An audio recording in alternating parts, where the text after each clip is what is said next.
అందరికీ నమస్కారం. ఫస్ట్‌గా వినయ్ గురించి మాట్లాడాలి. నిజంగానే ఆయన చెప్పినట్టు అప్పుడు కలిశాను, మళ్ళీ ఇప్పుడు కలిశాను.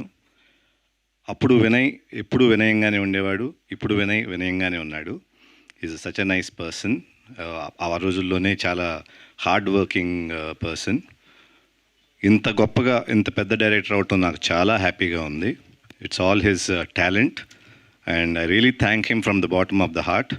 ఇక్కడికి వచ్చి మమ్మల్ని అందరినీ విష్ చేసినందుకు థ్యాంక్ యూ వినయ్. అండ్ ఈ మూవీ గురించి వస్తే ఆల్రెడీ మాట్లాడాము. So I thank the entire team who is here.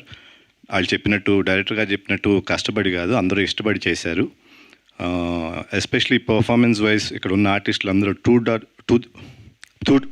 To the dot చేశారు. So I'm really happy.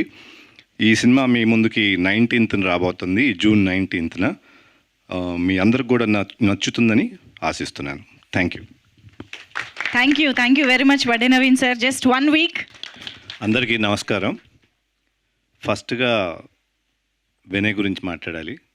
నిజంగానే ఆయన చెప్పినట్టు అప్పుడు కలిశాను, మళ్ళీ ఇప్పుడు కలిశాను. అప్పుడు వినయ్ ఎప్పుడు వినయంగానే ఉండేవాడు. ఇప్పుడు వినయ్ వినయంగానే ఉన్నాడు. Is such a nice person. ఆ రోజుల్లోనే చాలా హార్డ్ వర్కింగ్ పర్సన్. ఇంత గొప్పగా ఇంత పెద్ద డైరెక్టర్ అవ్వటం నాకు చాలా హ్యాపీగా ఉంది. It's all his talent and I really thank him from the bottom of the heart. ఇక్కడికి వచ్చి మమ్మల్ని అందరినీ విష్ చేసినందుకు థ్యాంక్ యూ వినయ్. అండ్ ఈ మూవీ గురించి వస్తే ఆల్రెడీ మాట్లాడాము. So I thank the entire team who is here. వాళ్ళు చెప్పినట్టు డైరెక్టర్ గారు చెప్పినట్టు కష్టపడి కాదు, అందరూ ఇష్టపడి చేశారు. ఎస్పెషలీ పర్ఫార్మెన్స్ వైజ్ ఇక్కడ ఉన్న ఆర్టిస్టులు అందరూ టు ద డాట్ చేశారు. So I'm really happy. ఈ సినిమా మీ ముందుకి 19th రాబోతుంది, June 19th. మీ అందరికి కూడా నచ్చుతుందని ఆశిస్తున్నాను. Thank you very much Vadde Naveen sir. Just 1 week.